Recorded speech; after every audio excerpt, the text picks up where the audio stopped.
Ms. Isabel Durant, Acting Secretary General of UNCTAD, the Honorable Kirk Humphrey, Minister of Maritime Affairs and the Blue Economy of Barbados, fellow panelists, distinguished guests, ladies and gentlemen. It is my great pleasure to join you today in this high-level panel discussion on the important topic of harnessing the benefits of the ocean economy for sustainable development. The Pacific Ocean has been the bedrock of many of the regional instruments the region had developed in the past decades. Most recently, Forum leaders issued their Ocean Statement 2021 in March this year. Through this statement, Pacific leaders reaffirmed their commitment to sustainable manage, use, and conserve our ocean and its resources as one Blue Pacific, guided by our regional commitments and policy instruments. These policy instruments include the 2002 Pacific Islands Regional Ocean Policy, the 2010 Framework for the Pacific Oceanscape, and the 2016 Pohnpei Ocean Statement. Furthermore, when weaved into the leaders' vision for Pacific regionalism, the ocean economy has been defined as the Blue Pacific narrative of a single, united, ocean-based blue continent. The Blue Pacific narrative recognizes the inseparable links between the oceans, seas, and the Pacific Island people, and the ocean is the basis of livelihoods for the peoples.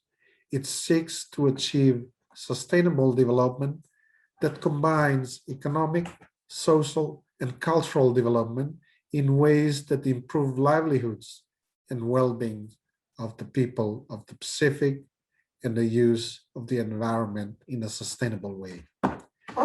The region is now developing a 2050 strategy for this Blue Pacific continent. And indeed, oceans will be a key underpinning and cross-cutting strategic focus area. In framing my comments today, I will focus on fisheries and sustainable ocean economy, how COVID-19 has impacted our ocean economy, and the opportunities for the future. Fisheries is a long-standing priority area for regional cooperation amongst forum members. Fisheries products are an important export item for many of the countries in the Pacific, accounting for over half of all exports from the region. In some countries, the export values of fishery products make up to 80% of the total export values. The most important is, of course, the tuna fishery, and the health of this resource is of paramount importance in our region. With the collaboration between regional fisheries organizations and agencies, such as the Pacific Islands Forum Fisheries Agency, the Pacific Community, the Western and Central Pacific Fisheries Commission, and of course the parties to the Nauru Agreement, our region has been successful in maintaining the good health of our commercial tuna stocks. In effect, 55% of global tuna catch in 2019 was taken from the Western Central Pacific region. In 2016, the Pacific Island Forum leaders had called for an end to illegal, unreported, and unregulated fishing, and in 2018 had further called on distant water fishing nations to eliminate subsidies to overcapacity and overfishing. In this regard, and of great importance, is a WTO agreement on fisheries subsidies that targets the large industrial fleets that account for over 80% of global fisheries subsidies.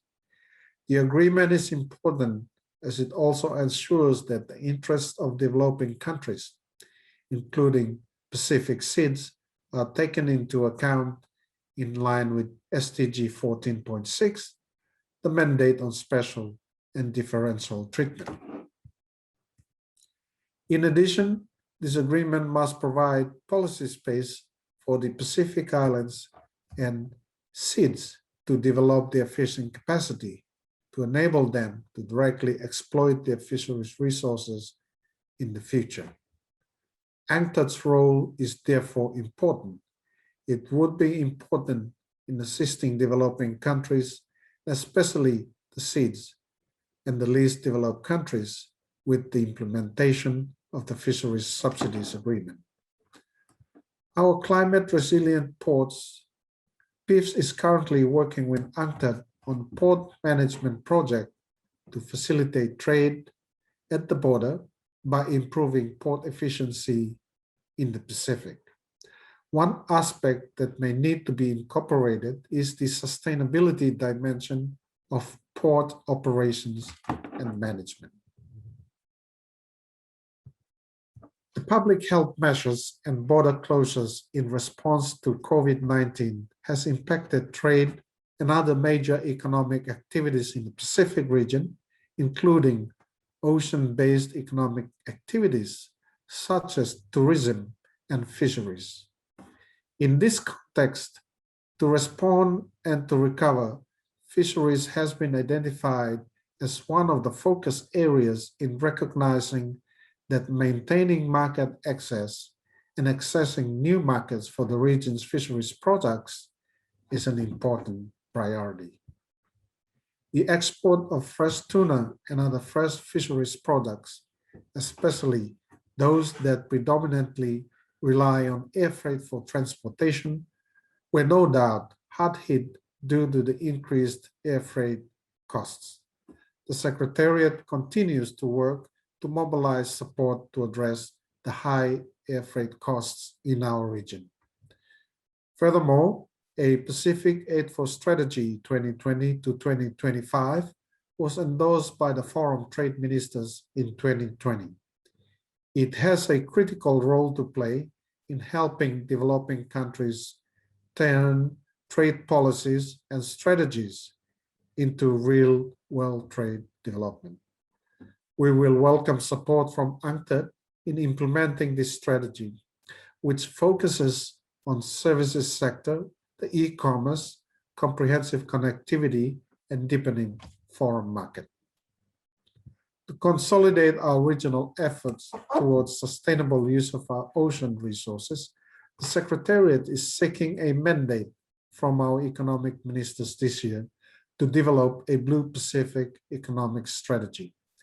This strategy aims to assist our members stabilize their economies against the impacts of COVID-19 and to build resilience to future shocks and support their long-term recovery efforts. Recognizing the importance of our ocean resources, a key feature of this strategy will be on the sustainable ocean economy, with a focus on the blue economy as a driver of ocean-based economic activities in an integrated and sustainable manner to generate innovative ocean finance opportunities. The revenues generated by tuna are predominantly from excess fees today. However, we want to reduce our dependency on this source of revenue and to diversify our revenue streams and to increase opportunities, including nature-based solutions and more innovative financing mechanisms. The Blue Pacific Economic Strategy will also explore opportunities in aquaculture and sustainable and reliable value chains, an essential area for trade and development of fisheries and aquaculture products. The development of this strategy will require expertise in trade, finance, and ocean, and we welcome the opportunity to partner with UNCTAD in the development of this important strategy and to support our economies. We will look to utilize the existing Memorandum of Understanding between our two organizations as a starting point for our collaboration. We look forward to further discussions on this point.